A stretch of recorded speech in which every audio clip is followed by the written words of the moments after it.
रामकृष्ण हरी. एका नवीन घटनेच्या व्हिडिओमध्ये आपलं स्वागत आहे. आजच्या घटनेमध्ये आज आपण परदेशातील घटना पाहणार आहोत. ती घटना आहे ती एका अडल्ट इंडस्ट्रीमध्ये गाजत होती, पण तिचे उदात्त देहप्रदर्शन तिच्या पतीला आवडत नव्हते. त्याचा विरोध मोडून काढण्यासाठी तिने त्याला कायमचे संपवले. त्याने आत्महत्या केल्याचा बनाव केला तरी पोलिसांनी सत्य शोधले आणि तिला गजाआड केले. ती तुरुंगात शिक्षा भोगू लागली. तुरुंग प्रशासनाकडे तिने पुरुषाची मागणी केली आणि एकच खळबळ माजली. ती म्हणाली, पुरुष कायद्यांना गर्लफ्रेंड व पत्नीशी संबंध ठेवण्याची मुभा दिली जाते, तशीच स्त्री कायद्यांना सुद्धा पुरुषाशी संबंध ठेवण्याची परवानगी मिळावी. मग स्त्री आणि पुरुष कायद्यांना शरीर संबंधाची परवानगी द्या, कारण मी ही माणूस आहे आणि मला लैंगिक सुखाची गरज आहे. तिच्या भूमिकेने संताप व्यक्त केला जात असला तरी ती चर्चेत आली आहे. तीच घटना आज आपण पाहणार आहोत.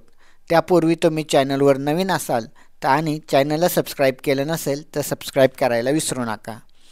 ती आरशासमोर उभी होती. आरशात तिचा मादक चेहरा, गुलाबी ओठ, सोनेरी केस, कामुक डोळे आणि कमनीय शरीरयष्टी दिसत होती. पुरुषाला आव्हान देणाऱ्या नजरेत गर्व दिसत होता. ती होती आबिगेल व्हाईट. लोक तिला फेक बार्बी म्हणून ओळखतात. आबिगेल अवघी 24 वर्षाची. कोवळ्या वयातच तिला आपल्या शरीराची किंमत समजली होती. पुष्ट उरोज, बारीक कंबर आणि गोल गरगरीत नितंबाचा घेर अनेक पुरुषांची नजर खेचतो हे तिने ओळखले होते. सोशल मीडियाच्या जगात तिचे शरीर हेच लोकप्रिय होण्याचे साधन बनले होते. ती तिच्या शरीराचे प्रदर्शन घडेल असे फोटो व व्हिडिओ सोशल मीडियावर शेअर करू लागली. तिला जवळपास 5 लाख फॉलोअर्स आहेत आणि जवळपास 800 व्हिडिओ तिने सोशल मीडियावर पोस्ट केले आहेत. तिचे व्हिडिओ लाखो व्हिडिओ लोक पाहतात आणि कामुक कमेंट करून मनातील वासना दाखवून देतात. हे लक्षात आल्यानंतर एका ॲडल्ट वेब सिरीजने तिला ऑफर दिली. या वेबसाईटसाठी कामुक नग्न आणि अर्थनग्न फोटो व्हिडिओ तिने द्यायचे. त्या बदल्यात तिला मजबूत मानधन मिळणार होते. तिने लगेच होकार दिला. जिम लावून ती शरीर पुष्ट आणि कमनीय करण्यासाठी घाम गाळू लागली.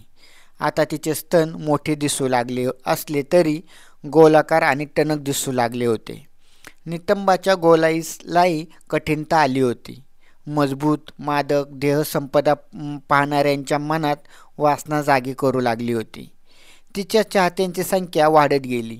वर्षाला 50,000 पाऊंड कमावणाऱ्या आबिगेलची कमाई आता कोट्यवधीच्या रकमेत गेली.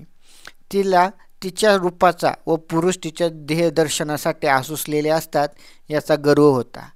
ती आपल्या मस्तीत जगू लागली होती. तिला स्वतःच्या घराचा विसर पडला होता. आबिगेल अत्यंत कामुक दिसत होती.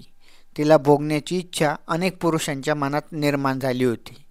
तिच्याकडे पुरुष भुकेल्या नजरेने पाहत होते, पण ते शरीर भोगण्याची संधी मिळाली ती ब्रॅडली लुईस या तरुणाला.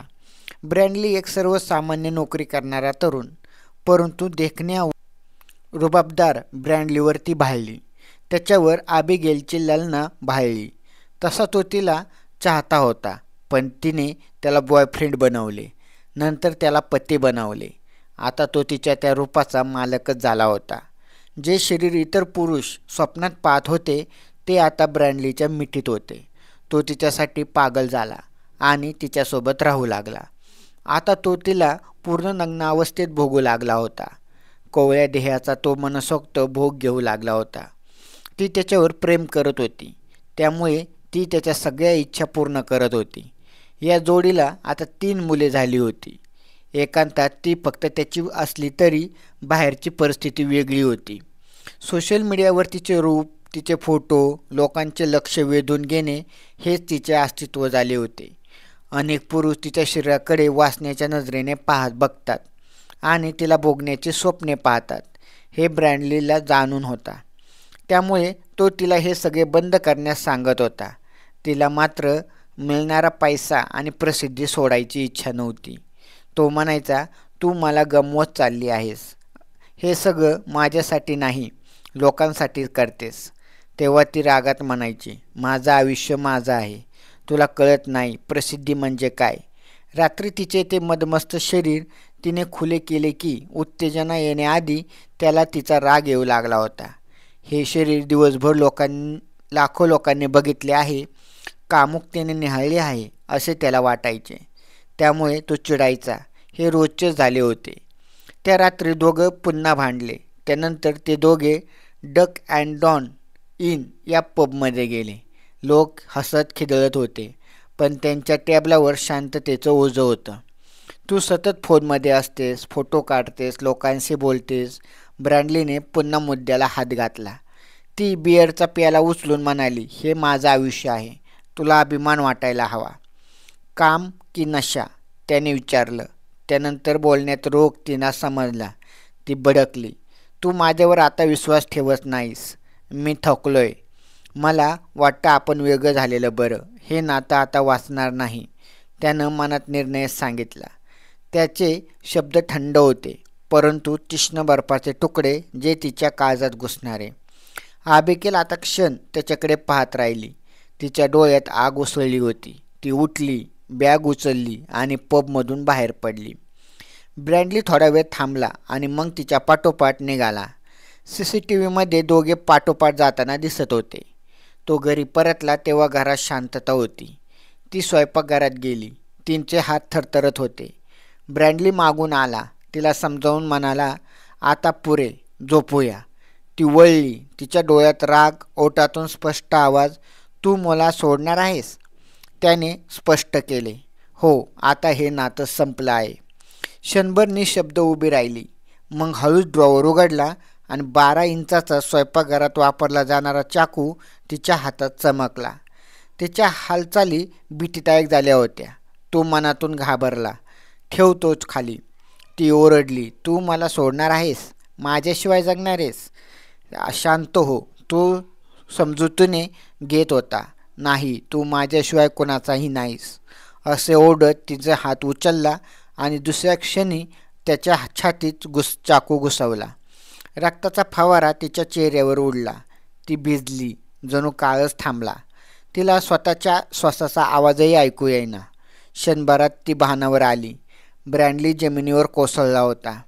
ओ माय, मी काय केलं. ती किंचाळली. हात थरथरत होते. तिनं चाकू बाजूला फेकला आणि फोन उचलला. हेल्पलाईनला कॉल केला. कृपया लवकर या. माझ्या बॉयफ्रेंडने स्वतःला चाकू मारला आहे. आवाजात भीती होती, पण त्यात एक खोटं मिसळलेलं होतं. ॲम्ब्युलन्स आली. पोलीस आले. तिने सांगितलं की त्याने स्वतः चाकू बोक्सून घेतला. सारे सोपस्कार उरकून पोलिसांनी चौकशी सुरू केली. तेव्हा शेजाऱ्यांनी सांगितले, आम्ही भांडणं ऐकली. ती ओरडत होती, तू माझ्याशिवाय मरशील. फॉरेन्सिक टीमनेही सगळं तपासलं. चाकूच्या वाराचा कोन, ताकद, अंतर सगळं सांगत होतं की हा वार आत्महत्येचा नव्हता. तो होता एका रागाच्या झटक्यात केलेला हल्ला. आबिगेलनं पहिल्यांदा कबूल केलं की तीच कारण होती, पण म्हणाली, मला त्याला फक्त घाबरवायचं ठरवलं होतं, त्याला मारायचं नव्हतं. पण कोर्टात सगळं बदललं. तिचे मेसेज, तिचे स्टेटस, तिचे फोटो सगळं सांगत होते की हळूहळू स्वतःचं आयुष्य आणि प्रेम दोन्ही गमावत होती. न्यायालयात ती उभी राहिली. पांढरा शर्ट, लाल ओठ, चेहऱ्यावर पश्चातापाचा एकही भाव नव्हता. ती म्हणाली, मी त्याच्यावर प्रेम केलं, पण मला राग आला होता. तो मला सोडून जाणार होता. मला काय करायचं ते समजलं नाही. ब्रँडलीच्या आईने रडत सांगितलं की माझ्या मुलाने तिच्यावर विश्वास ठेवला. त्याचं प्रेम तिच्या हातात संपलं.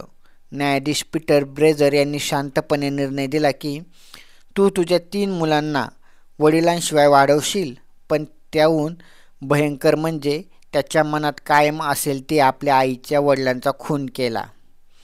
आबिगेलला आयुष्याची शिक्षा ठेवण्यात आली. आयुष्यभराची शिक्षा ठोठावण्यात आली. किमान 18 वर्ष तुरुंगवास. ती मागे वळून पाहत होती. डोळ्यात एकच प्रश्न होता, आता माझ्या आयुष्याचं काय. तुरुंगात गेल्यानंतरही तिचं नाट्य थांबलं नाही. एका पार्कवूडच्या तुरुंगात बंदिस्त झाल्यानंतर काही महिन्यात ती पुन्हा चर्चेत आली. तिच्या तुरुंगातील प्रशासनाला एक पत्र लिहिलं. पुरुष कैद्यांना त्यांच्या जोडीदारांना रात्री भेटायला मिळतं, पण महिलांना नाही. हे अन्यायकारक आहे. आमच्याही गरजा आहेत. आम्हालाही आमच्या पुरुषांसोबत राहता आलं पाहिजे. हे वाचून इंग्लंडभर संताप उसळला. लोक म्हणाले, खून करणारी बार्बी आता शरीर सुखाची मागणी करते. पण ती पुन्हा म्हणते की मी अजूनही माणूस आहे. मला भावना आहेत. तिच्या सेलमधील आरशात ती रोज स्वतःकडे पाहते. तोच चेहरा, तीच लिपस्टिक, पण डोळ्यात आता रिकामेपणा आहे. ती स्वतःशी म्हणते, मी त्याच्यावर प्रेम केलं, पण त्याला माझ्याशिवाय जगू दिलं नाही. ती सुटेल जेव्हा 40च्या उंबरठ्यावर असेल. तिची मुलं मोठी होतील, पण त्यांच्या मनात कायम एक पोकळी राहील. आपली आई म्हणजे ती जिने प्रेमाच्या नावाखाली वडिलांचा जीव घेतला. ब्रॅडलीच्या थडग्यावर लिहिलं आहे की he love with thrust, she kill with passion. अर्थात त्याने प्रेम खरं केलं, पण तिने त्याचं आयुष्य संपवलं. ही कहाणी फक्त एका स्त्रीची नाही, तर त्या प्रत्येक नात्याची आहे, जिथे प्रेमाचं रूप हळूहळू मालकी, मत्सर आणि वेडेपणात बदलतं. आबिगेलचं सौंदर्य तिला प्रसिद्धी देऊन गेलं, पण तिचं प्रेम तिने तिच्या हाताने संपवलं. तर ह्या अशा प्रकारच्या घटना ऐकण्यासाठी आजच आपल्या चॅनलला सबस्क्राईब करायला विसरू नका. रामकृष्ण हरी.